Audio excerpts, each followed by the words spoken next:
यहाँ उपस्थित सभी सभाजनों को मेरा नमस्कार और उससे पूर्व गुरुदेव शंकराचार्य भगवान के चरणों में नमन।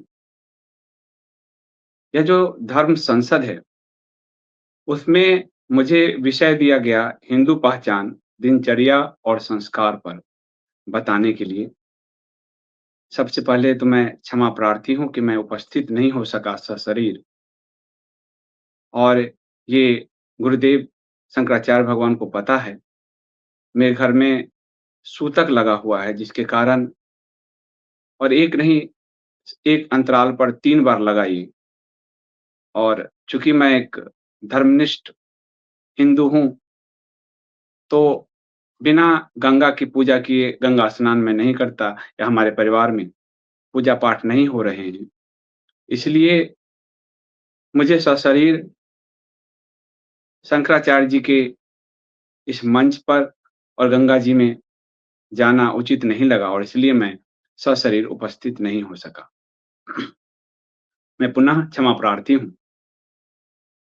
मैं आज इस विषय को आरंभ करूँ, उससे पहले मौनी अमावस्या की रात्रि या सुबह काल में जो हिंदू तीर्थयात्री श्रद्धालु सरकार की अव्यवस्था के शिकार हुए, उनके लिए कोटि-कोटि नमन और प्रभु से ये विनती है कि उन श्रद्धालुओं की आत्मा को शांति प्रदान करें।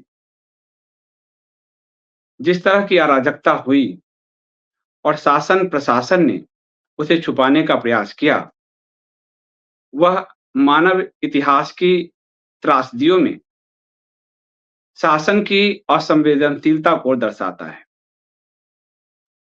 एक जगह कहीं दुर्घटना हो गई, मानवीय त्रासदी है, मान लिया जाए। लेकिन 5, 6-6 जगह भगदड़, यह पूरी तरह से शासन की विफलता है। और 3 जगह तो मैंने ही रिपोर्ट किया, मेरे रिपोर्टर्स हैं यहाँ पर इंडिया स्पीक्स के। और सरकार ने जिस तरह से हिंदुओं की मौत को छुपाया, वो दर्शाता है कि ये सरकार हिंदुओं को सिर्फ बंधुआ वोटर समझती है। हिंदुओं के प्रति संवेदनशीलता इस सरकार में नहीं है, वो चाहे राज्य सरकार हो अथवा केंद्र सरकार हो। और मरने वालों की संख्या बहुत ज़्यादा है। यदि मैं कुछ उदाहरण आपके सामने रखूं, तो दैनिक भास्कर की रिपोर्ट है कि 1500 लोग लापता हैं। सरकार अभी 30 पर अटकी हुई है। वो 1500 लोग कहाँ हैं? किन्हीं की गाड़ियां 29 तारीख से आज तक वहीं पड़ी हुई है। उसके मालिक कहाँ हैं? सब गृह में सब सड़ रहे हैं। उनके परिवारजनों को वो नहीं मिल रहा, वो कहाँ हैं? एक रिपोर्ट हमने देखी जो संगम नोज की घटना से जुड़ी है कि एक महिला का शव उसके पुत्र को सौंपा गया, नंबर लिखे बैग में। महिला मर चुकी है, पर सरकार के उस 30 के लिस्ट में उस महिला का नाम नहीं है।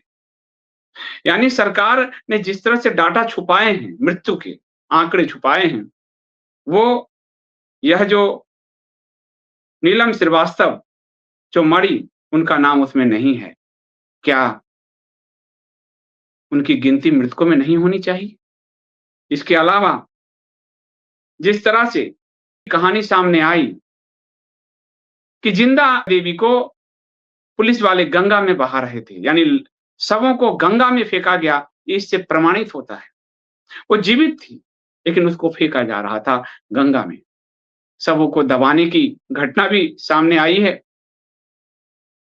और पूरे हिंदू समाज की यह जो पीड़ा है, वह सिर्फ एक शंकराचार्य जी के द्वारा उद्घाटित हुआ। ज्योतिष पीठ के शंकराचार्य गुरुदेव अभिमुक्तेश्वरानंद सरस्वती जी के द्वारा उद्घाटित हुआ। और ये कितनी बड़ी कृतज्ञता है। मैं रामायण का पाठ करता हूं प्रत्येक रात्रि। रामचंद्र जी और सुग्रीव का जो प्रसंग है और लक्ष्मण जी को भेजते हैं, तो लक्ष्मण जी कहते हैं कि सब कुछ क्षम्य है, कृतज्ञता क्षम्य नहीं है। या हिंदू समाज इतना कृतघ्न हो गया कि क्या अपने ही शंकराचार्य जी के विरुद्ध अनाप-शनाप बोल रहा है? लेकिन क्षमा प्रार्थी मैं हूँ, यह हिंदू समाज नहीं है। यह हिंदू समाज का एक कल्ट स्वरूप है। एक ऐसा कल्ट जो एक पॉलिटिकल पार्टी को ही हिंदू राष्ट्र समझता है, उसके मातृ संगठन को ही अपना संगठन भगवान समझता है, उसके नेता को ही तो विष्णु अवतार मान लिया गया है। ये तक घोषित करने का प्रयास किया गया। तो ऐसे में हिंदू समाज शंकराचार्य जी के साथ खड़ा है, लेकिन वह कृतघ्न हिंदू समाज जो नामधारी हिंदू तो हैं, परंतु जिनके लिए एक पार्टी, संगठन, व्यक्ति ही सब कुछ है, ऐसे हिंदुओं को, हिंदू समाज से मैं अनुरोध करता हूं, चारों शंकराचार्य जी मिलकर ऐसे हिंदू द्रोहियों को हिंदू समाज से बहिष्कृत किया जाए। हमारे यहाँ जाति बहिष्कार की प्रथा रही है। हिंदू जाति से जो द्रोह करता है उसको बाहर किया जाता है। और हमारे साधु संत, जो दरबारी संत ज्यादा बन चुके हैं, जो संत शंकराचार्य जी के साथ खड़े होने की जगह दरबार के साथ खड़े। कुंभन दास जी ने कहा था, अकबर ने एक बार उनको बुलाया, अष्टछाप के कवि थे, और अकबर ने बुलाया, वहां से आए पर पीड़ा में थे, और उन्होंने कहा कि संतन को कहां सीकरी सो काम, आती जाती पनहिया टूटी, बिसर गए हरि नाम। कि किसी संत को दरबार से क्या लेना?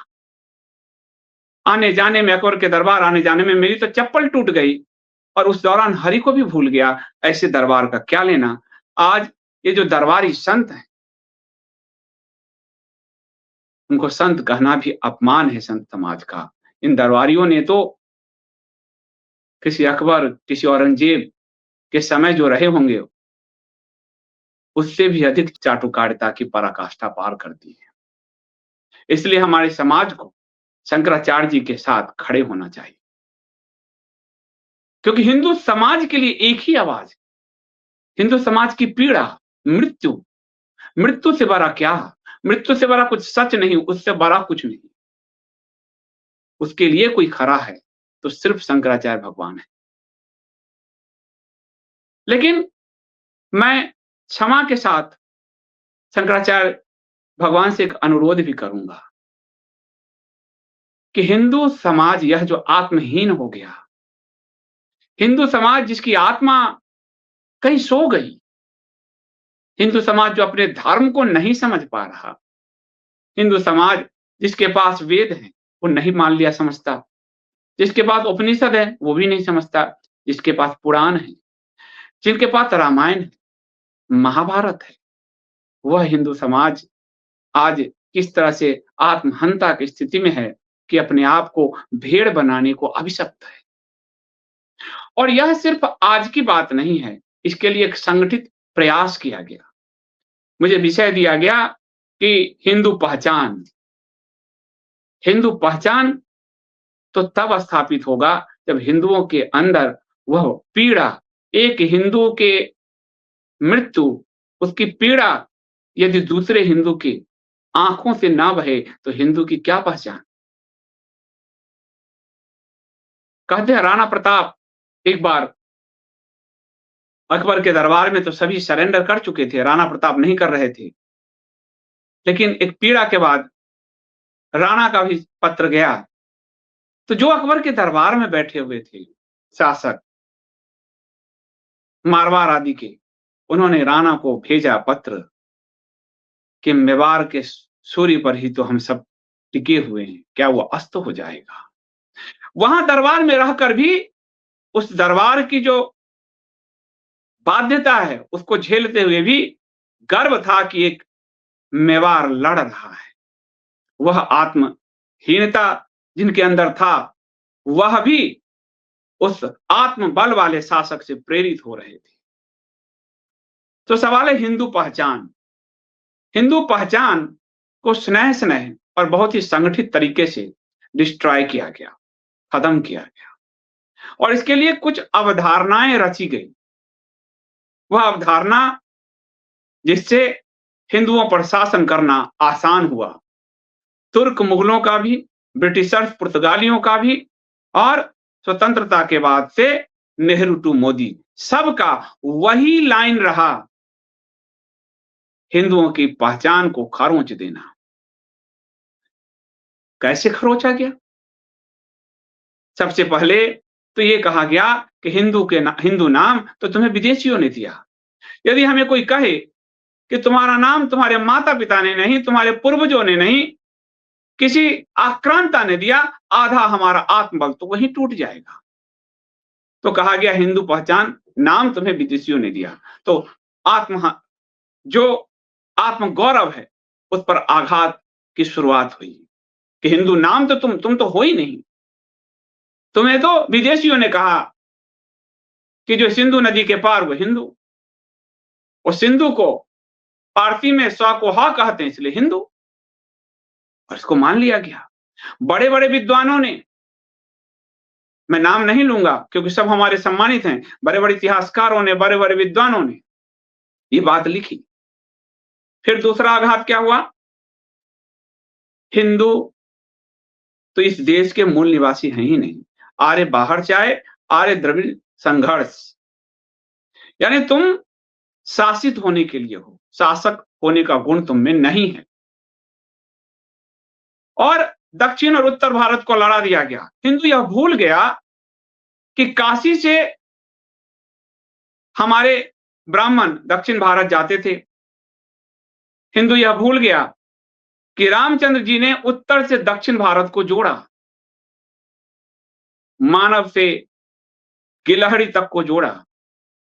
रामचंद्र जी की सहायता दक्षिण के शासक किष्किंधा के साथ साथ सुग्रीव ने की।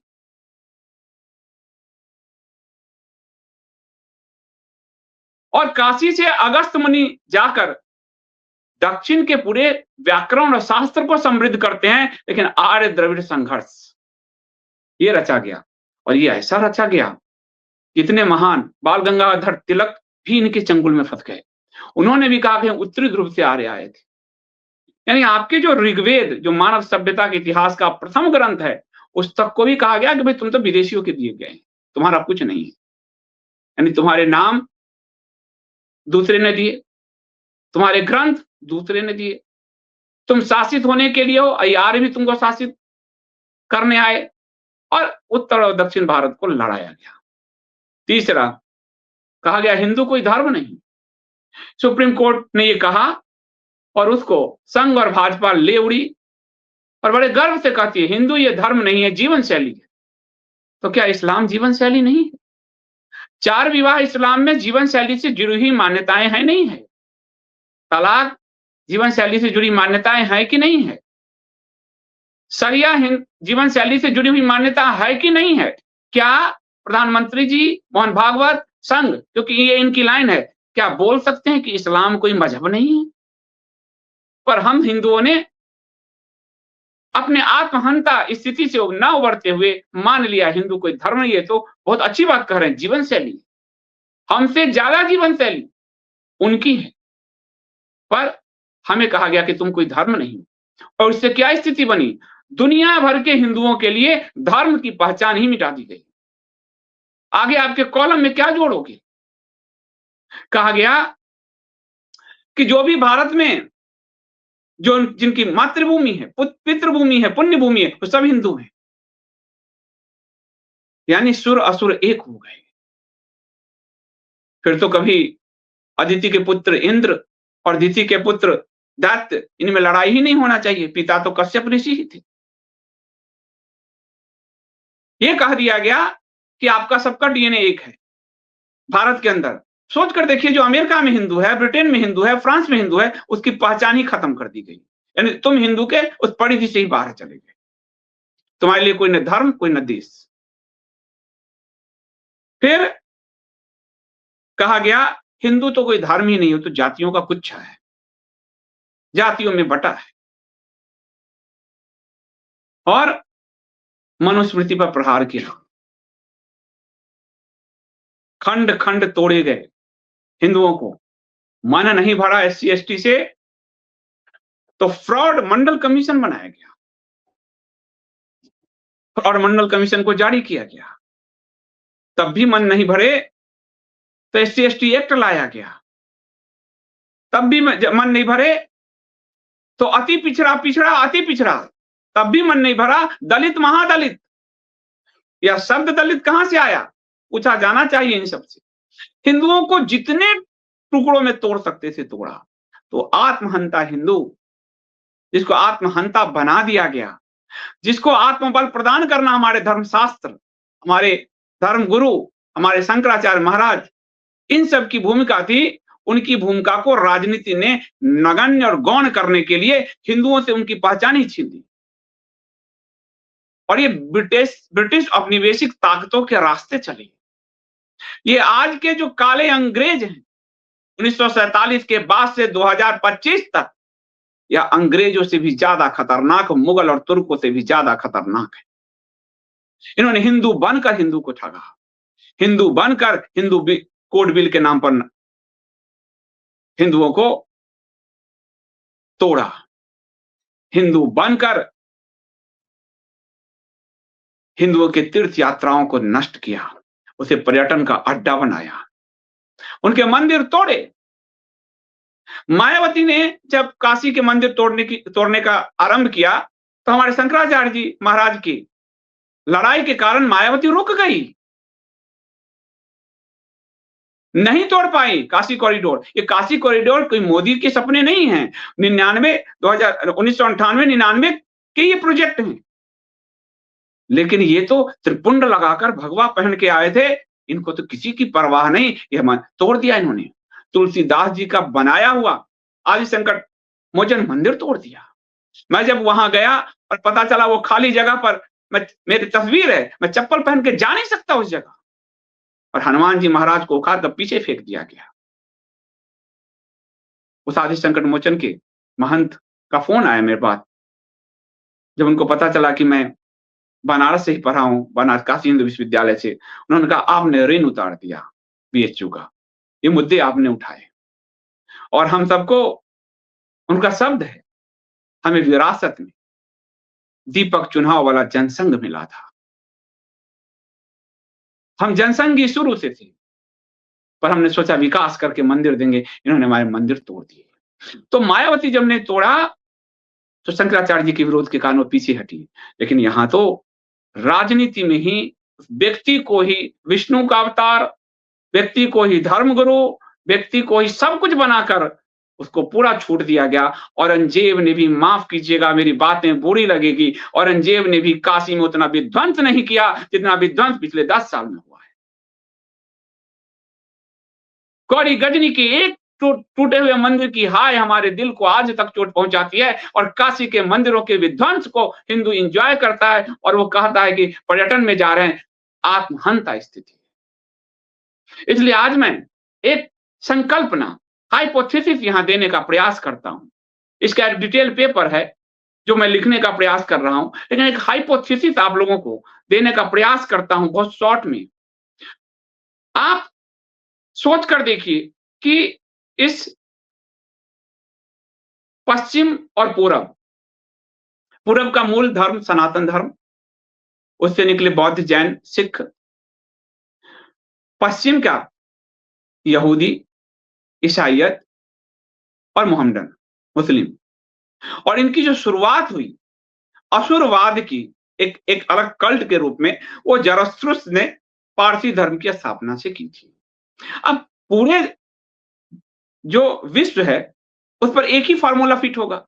अगर सूरज की परिक्रमा पृथ्वी कर रही है, तो ऐसा तो नहीं कि वो भारत के लिए पृथ्वी सूरज की परिक्रमा कर रही है और अमेरिका के लिए नहीं कर रही, ये तो है नहीं। सनातन धर्म मतलब शाश्वतता का एक सिद्धांत। तो जब दुनिया के रिलीजन के नाम हम देखते हैं, तो हम सोचिए, जरा सोचिए कि वो नाम कैसे पड़े। सबसे पहले हम लेते हैं जरस्ट्रुस का। जरस्ट्रुस की कथा मैं आपको बताता हूं अभी। जरस्ट्रुस ने, और ये बात आपको एक बड़े वैदिक विद्वान हुए मधुसूदन ओझा जी, उनकी पुस्तक है इंद्र विजय, 1930 में ये लिखी गई थी। अब तो नहीं मिलती, हिंदी की कुछ कॉपीज हैं, उपलब्ध हैं, मेरे पास है। तो मधुसूदन ओझा जी ने हमारे यहाँ आर्य समाज आदि ने एक काम किया कि मैक्स मूलर से लड़ते-लड़ते कई बार होता है कि हम जिस शत्रु से लड़ते हैं, हम वैसे ही हो जाते हैं। आप देखिए कि मूर्ति भंजकों से लड़ते-लड़ते आर्य समाज भी मूर्ति भंजक हो गया। वेद में सूत्र हैं, परमात्मा के साकार रूप के 3 पग से विष्णु ने पूरे ब्रह्मांड नापा, ये वेद में है। 3 पग क्या है? तो साकार रूप है। और मैंने ऐसा नहीं कि मैं सिर्फ किसी के भाष्य और कोट पढ़ रहा हूं, मैंने ऋग्वेद पढ़े। लेकिन उनसे लड़ते-लड़ते इन्होंने भी मूर्ति भंजक की भूमिका स्वीकार कर ली। फिर इन्होंने वेद से जो ऐतिहासिक चीज़ है उसको निकाल के बाहर कर दिया, उसको अमूर्त रूप दे दिया। वेद के ऋषियों के नाम को उन्होंने अमूर्त तत्व में बदल दिया। कोई बोले तो उनसे तो अब हिंदू मैक्स मूलर से लड़े या आर्य समाज से लड़े, स्थिति ऐसी हो गई। तो मधुसूदन ओझा जी ने वेद के उस अपौरुषीय स्वरूप को बिना क्षति पहुंचाए वेद के अंदर उस इतिहास को भी संकलित किया। इंद्र आत्म तत्व भी है और इंद्र देवता के राजा भी है। तो जरस्त्रुस ने असुरवाद का एक अलग पंथ शुरुआत विश्व में जो किया, उसने एक अलग चलाना चाहा। मैं मधुसूदन ओझा जी को ही कोट करूंगा कि प्राचीन भारत में ऋज्राष्ट्र नाम के एक ऋषि थे। उनका एक दौहित्र था जरस्थुष्ट। वह ब्राह्मणों से द्वेष रखता था। ब्राह्मण था, ब्राह्मणों से द्वेष रखता था, ऋषि का पुत्र वंश का था। और उसने सबसे पहले, जो आप उर्दू फारसी देखते हो ना, उल्टा लिखते हैं, राइट टू लेफ्ट, और हम देवनागरी लिखते हैं लेफ्ट टू राइट। तो जो ब्राह्मी लिपि थी, जो हम बाएं से दाएं लिखते थे, उसको सबसे पहले उसने खरोष्टी लिपि जो है वो उसी जरस्त्रुस की देन है, उसने उल्टा लिखा। उल्टे से शुरुआत की उसने खरोष्टी लिपि से। और जरस्त्रुस ने सबसे पहले इंद्र का विरोध किया। ब्राह्मणों की एक बड़ी सभा हुई और उसमें बड़ा संघर्ष चला। और संघर्ष ऐसा वैसा नहीं, संघर्ष जबरदस्त। वरुण और इंद्र में महान कौन, कौन सम्राट, कौन स्वराज, इसका पूरा विमर्श चला। और उस समय ब्रह्मा जी ने हस्तक्षेप किया। सिंधु नदी को एक लाइन लिया, रेखा लिया, और 2 हिस्से में पूरे भारतवर्ष को बांटा गया। मैं ये मधुसूदन ओझा जी की पुस्तक से ये फैक्ट है, बांटा गया। पश्चिमी भारत पारस्तान बना और इधर का भारत हिंदुस्तान बना। यानी ये विदेशी तब आए नहीं थे जो कहा जाता तुम्हें नाम विदेशियों ने दिए, ये ब्रह्मा का विभाजन है। और ये हिंदुस्तान बना। सिंधु नदी विभाजक रेखा बनी, सिंधु नदी की इस तरफ हिंदुस्तान, जो इंद्र के नेतृत्व में दिया गया, और सिंधु नदी के उस तरफ वरुण के नेतृत्व में, और सुर का उल्टा असुर। इसलिए जरस्त्रुस ने वहां से असुरवाद शुरुआत किया। तो ऋग्वेद में अगर हम देखें तो हमारे प्रमुख देवता कौन है? इंद्र। करीब 250 बार उनके नाम आए। मैं एक संकल्पना रखने का प्रयास कर रहा हूं कि जरस्त्रुस का जो पारसी धर्म था, उस धर्म को जोरास्ट्रियनिज्म कहा जाता है। जोरास्ट्रियनिज्म ये जरस्त्रुस के नाम पर पड़ा, यानी जो उस धर्म का प्रथम पुरुष है उसके नाम पे पड़ा। उसके बाद यहूदी देखते हैं, यहूदियों में के प्रमुख देवता का क्या नाम है? यहोवा या यहवेह, उसके नाम पर यहूदी धर्म पड़ा, उस देवता के नाम पर। यहूदी से बाहर निकला ईसाइयत। ईसा मसीह ने अपने एक नए पंथ की शुरुआत की, यीशु मसीह। उस यीशु मसीह के नाम पर ईसाई पड़ा। और उसके बाद जो अब्राहमिक पैगंबरों के अंतिम श्रृंखला हुई, अब्राहमिक पैगंबरों की, पैगंबर मोहम्मद, मोहम्मद के नाम से मुसलमान धर्म की शुरुआत हुई, मुसलमान कहे गए। दुनिया के पूरी फिलॉसफी में जो किसी धर्म का प्रमुख देवता है, जैसे यहोवा, उस पे यहूदी, कोई पंथ का संचालक है, जैसे यीशु मसीह, जैसे जोरास्ट्रियन, जरस्ट्रुस, जैसे मोहम्मद, उनके पंथ का नाम तो उनसे है। लेकिन जो ऋग्वेद का मूल देवता है इंद्र, उस इंद्र के नाम से हिंद क्यों नहीं हो सकता? उस इंद्र के नाम से हिंदू क्यों नहीं हो सकता? इस बात को, क्योंकि इंद्र सबसे वीर राजा है, वृत्तासुर का वध कर रहे हैं, पहाड़ों के पंख काट रहे हैं। पंख काट मतलब पहाड़ों को काट कर नदियां बहाई, बादलों को छिन्न भिन्न करके बरसाए। वेद की जो व्याख्या है, इंद्र आत्मा है। इंद्र जो है उसका आत्म स्वरूप के रूप में उनका गुणगान किया गया। और इंद्र प्रमुख देवता है, वर्षा के, जल के, सबके। तो और जब विभाजन किया आपके, अगर आप देखो इस देश में राजाओं के नाम पे प्रदेश रहे सब जगह। जब विभाजन हो गया और विभाजन करके ब्रह्मा ने वरुण के हिस्से का पश्चिमी भारत, सिंधु के उधर, और इधर का इंद्र, और जरासुद्र ने जो अपनी छंदावस्था लिखी उसमें उसने कहा कि जो असु को धारण करते हैं वो असुर हैं। असुर मतलब प्राणों को जो धारण करते हैं वो असुर हैं। असुर नाम से अपना एक पूरा वही चलाया। और पूरा जो भारतवर्ष था, पूरा भारतवर्ष, वो पहली बार दो हिस्से में बटा। उस पूरे भारतवर्ष का अगर हम देखेंगे तो उधर भूमध्य सागर से लेकर और इधर जो आज का आपका ताइवान है, फॉर्मोसा, वहां तक का पूरा क्षेत्र जो है आपको ये भारतवर्ष था पूरा। और सुधन ओझा ने लिखा है, भारतवर्ष और हिंदुस्तान शब्द दोनों परस्पर पर्यायवाची नहीं हैं, अपितु भारतीय भुवन कोश के अनुसार राज्य शासन व्यवस्था की अपेक्षा न करके स्वतंत्रता पूर्वक भौगोलिक गणित व्यवस्था के आधार पर प्रशांत महासागर से लेकर लाल सागर और भूमध्य सागर पर्यंत प्रदेश का भारतवर्ष शब्द से प्रयुक्त होना निश्चित होता है। भारतवर्ष का सिंधुस्तान और पारस स्थान के रूप में दो भागों में विभक्त हुआ। इसलिए ये जो सिंधुस्तान था, जिसके राजा इंद्र हुए, उन्हीं के नाम पर, सिंधुस्तान के नाम पर हिंदुस्तान शब्द व्यवहार में आया। राजा इंद्र थे। जब दुनिया के, मैं धर्म के सम्राट, शंकराचार्य भगवान धर्म के सम्राट कहे गए।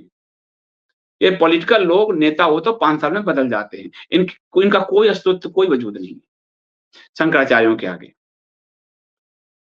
शंकराचार्य नहीं होते तो ये आज गोल टोपी पहन के घूम रहे होते।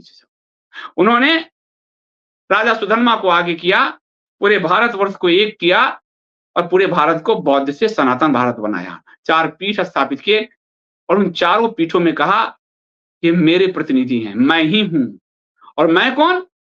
खुद आदि शंकर जो थे वो भगवान शंकर के अवतार थे। तो जो भी शंकराचार्य पीठ पे बैठते हैं वो भगवान शंकर के अवतार हैं। साक्षात सदेह आप देख रहे हो।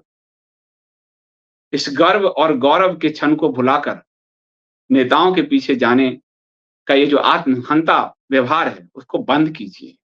तो मैं यहां कह रहा था कि शंकराचार्य भगवान से कि इस बात को रिसर्च पेपर लिखा जाए कि हम अपने देवता इंद्र के नाम पर हिंदुस्तान क्यों न स्वीकारें।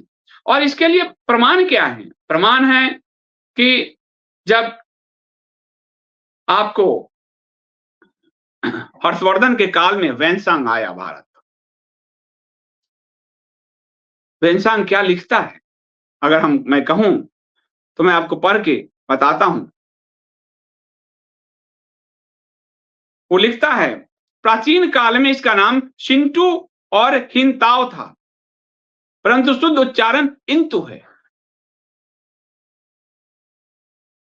इसका नाम शिंटू, हिंताओ और इंतु और कि इंदु, यानी उस समय वो कह रहा है इंदु देश के लोग अपने प्रांतानुसार भी विविध नाम से पुकारते थे। प्रत्येक प्रांत की अनेक रीतियां थी। मुख्य नाम हम इंतु ही कहेंगे। इसका उच्चारण सुनने में सुंदर है। चीनी भाषा में इसका नाम चंद्रमा है। तब इंदु कहा जाता था। ये हर्षवर्धन के समय है। इंदु सीधे इंद्र से बनता है। हम सिंध से ही क्यों मान ले केवल? सिंध बिल्कुल माने, हमारा विभाजक लाइन था, ब्रह्मा ने इंद्र को दिया राजा के नाम से, क्योंकि ये भारत भी तो एक राजा भरत के नाम से है। और जब हम इंद्र को प्रधान देवता के रूप में स्वीकार कर इस हिंदू समाज को एक गर्व की अनुभूति देंगे, जो 250 बार ऋग्वेद में जो सबसे प्रमुख देवता है, तो हम हिंदुओं के अंदर का वो जो गर्व है वह प्रस्फुटित होगा। वो आत्महंता स्थिति से बाहर निकलेंगे। तो इस पर मैं शोध पत्र प्रस्तुत करने को तैयार हूं। मैं अनुरोध करता हूं शंकराचार्य जी के चरणों में वंदन करते हुए कि इस प्रस्तावना को आगे रखा जाए।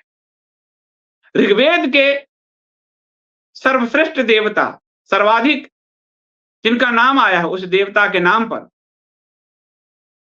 और यह जो पूरा भारतवर्ष का यह जो हिंदुस्तान जगह आया इंद्र के हिस्से, हम इंद्र से अपने आप को हिंदू हिंदुस्तान कहें तो गर्व की अनुभूति होगी।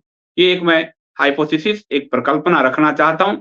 इस पर शोध और ज्यादा करने की जरूरत है और मैं इसके लिए सज्ज हूं। दूसरी प्रस्तावना मैं रखना चाहता हूं, बड़े ही संगठित तरीके से यह कहा गया कि भारत माता। अब आप जरा ध्यान दीजिए, आर्य द्रविड़ थ्योरी से लेकर और अंग्रेजों के आक्रमण तक भारत को एक स्त्रैण स्वरूप देकर, भारत को एक स्त्रैण स्वरूप देकर यह बताया गया कि भारत हमेशा लुटने को तैयार है। और ये जो मलिच्छवाद है, असुरवाद है, ये जो पश्चिम के मत हैं, इन्होंने, उनकी नजर में स्त्री तो खेती है। आप यदि ईसाईयत आदि में देखें तो स्त्री में तो आत्मा भी नहीं मानी गई है। तो इसका जो स्त्रैण स्वरूप बनाया गया, यह अंग्रेज काल की देन है। भारत, राजा भरत के नाम से इस देश का नाम भारत पड़ा। पुराणों में भरत की चर्चा है, महाभारत में शकुंतला पुत्र भरत की चर्चा है, और वेद के हिसाब से अग्नि को भरत कहा गया, क्योंकि अग्नि ही देवता और मनुष्य के बीच सेतु का कार्य करते थे। वह जो देवताओं का भरण पोषण भरण करते थे, उनको भारत कहा गया। तो हमारे वेदों से, हमारे पुराणों से ये बार बार ये आया है कि भारत जो है यह राजा भरत के नाम पर है। वह राजा जो इतना वीर थे, जिनके नाम पर इस देश का नाम पड़ा। पर हमने एक कॉन्सेप्ट अडॉप्ट कर लिया, और ये कॉन्सेप्ट अंग्रेजों के काल में आया। अंग्रेजों के काल में पहली बार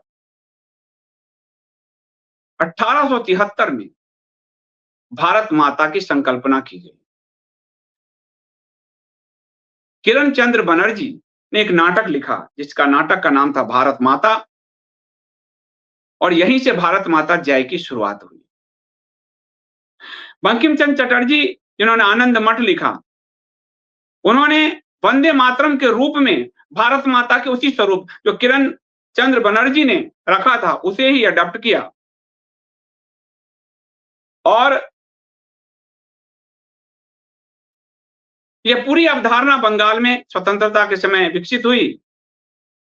पहली तस्वीर भारत माता की 1906 में अहमदाबाद के शिक्षक थे मगन लाल शर्मा, उन्होंने बनाई।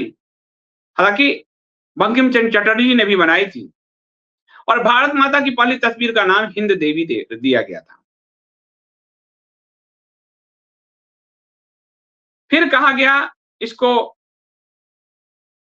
कि भारत माता का मतलब हम अथर्ववेद से लेते हैं, जहां पृथ्वी को माता और पुत्र को जो है, मनुष्य को, लोगों को पुत्र कहा गया है।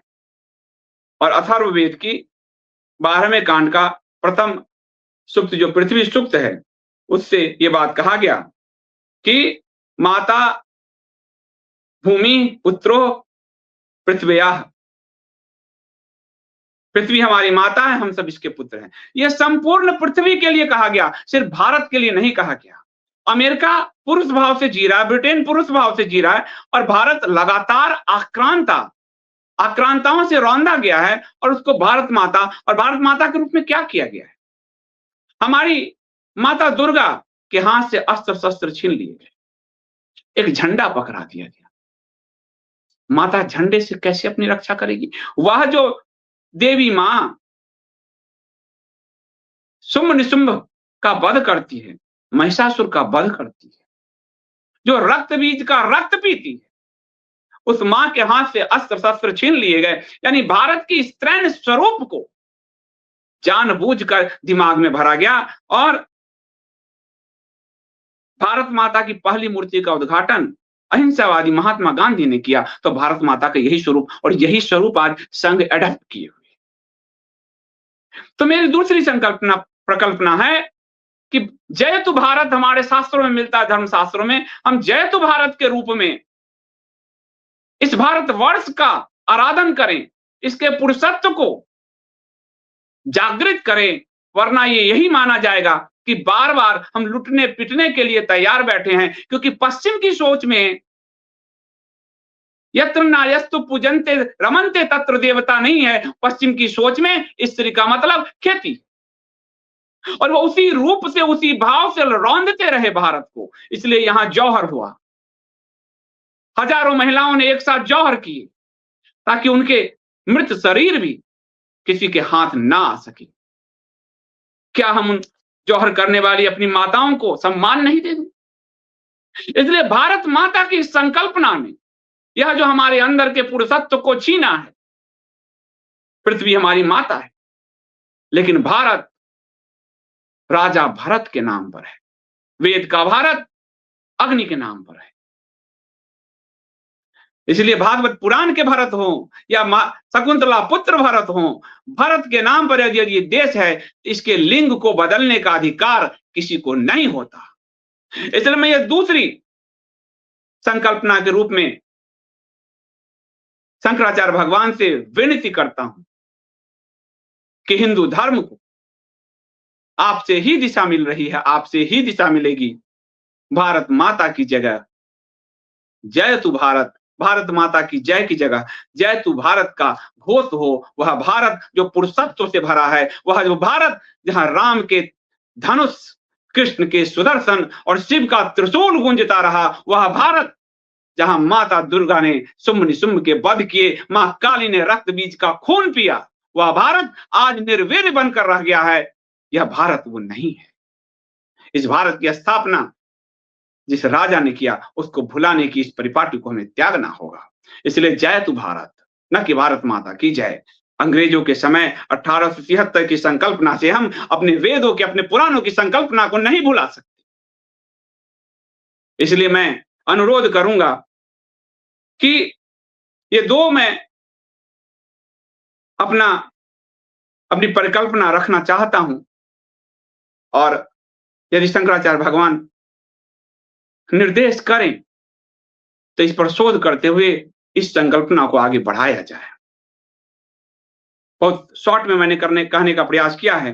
अब हमें हिंदुओं की पहचान के बाद हिंदुओं की पहचान को स्थापित करने के लिए ये जरूरी है कि हिंदू इंद्र से अपने उस प्रमुख देवता, अपने ऋग्वेद के वेद के उस प्रमुख देवता के नाम से अपनी पहचान को स्थापित करे, अपनी हिंदू पहचान को उस राजा भरत से स्थापित करे।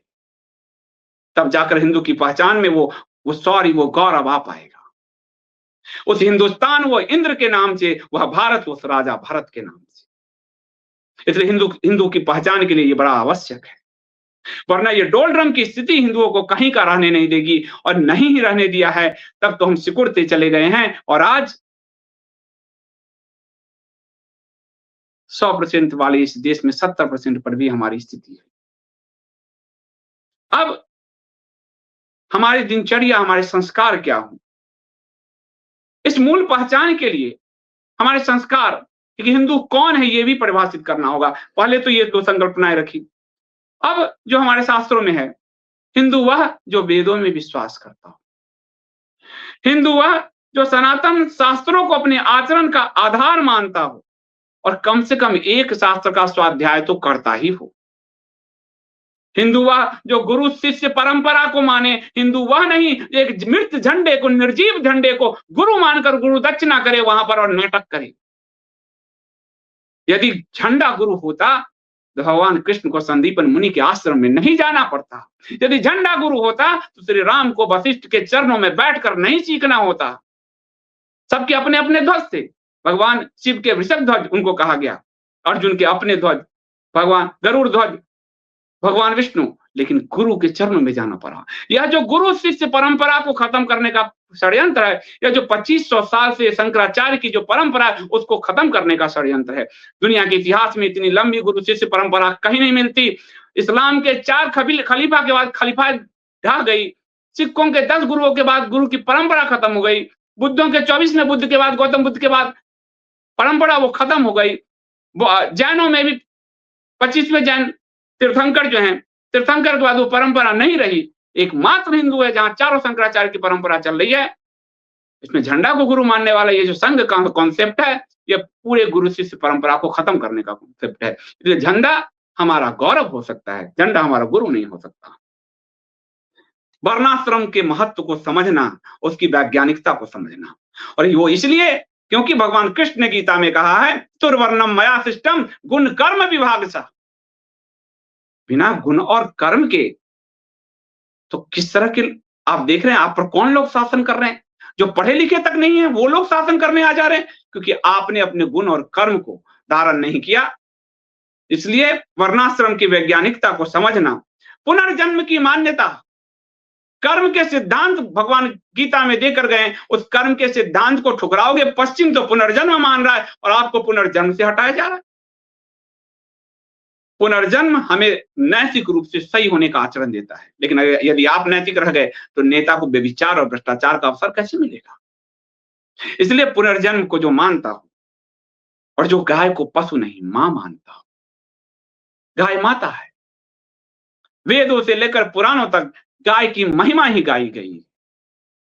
गाय के गोबर भी पवित्र है, गोमूत्र भी पवित्र है। और जो हिंदुओं की मान्यता है गाय दूध नहीं दे रही तो कसाई को बेच रहे हैं, आप गौ हत्या में भागी बन रहे हैं।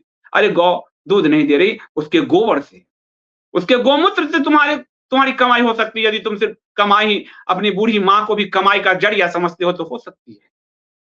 कुछ समय पूर्व छत्तीसगढ़ में जो पूर्व की सरकार थी कांग्रेस की, उन्हें गोठान की व्यवस्था की थी। वहां जाकर लोग गाय के गोबर बेच सकते थे, गोमूत्र बेच सकते थे, 4 रुपए 5 रुपए लीटर। तो ये भी व्यवस्था हो सकती है।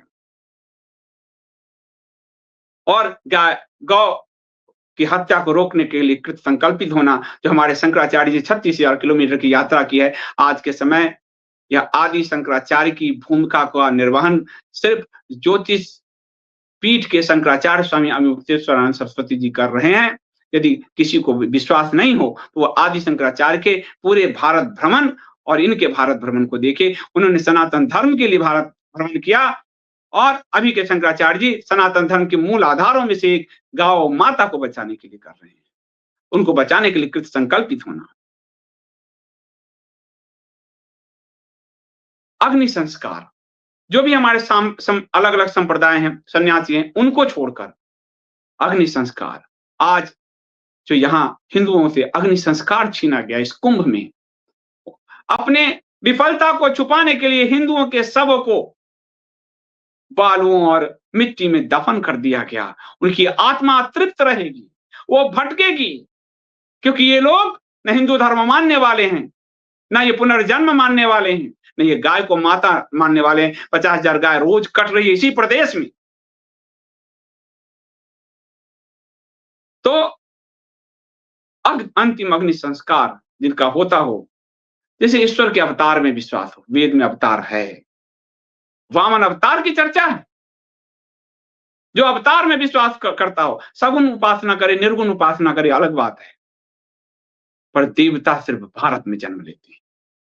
देवता, भगवान सिर्फ भारत में कहते हैं, अर्जुन देख मुझे, देख मेरे इस विश्व स्वरूप को देख।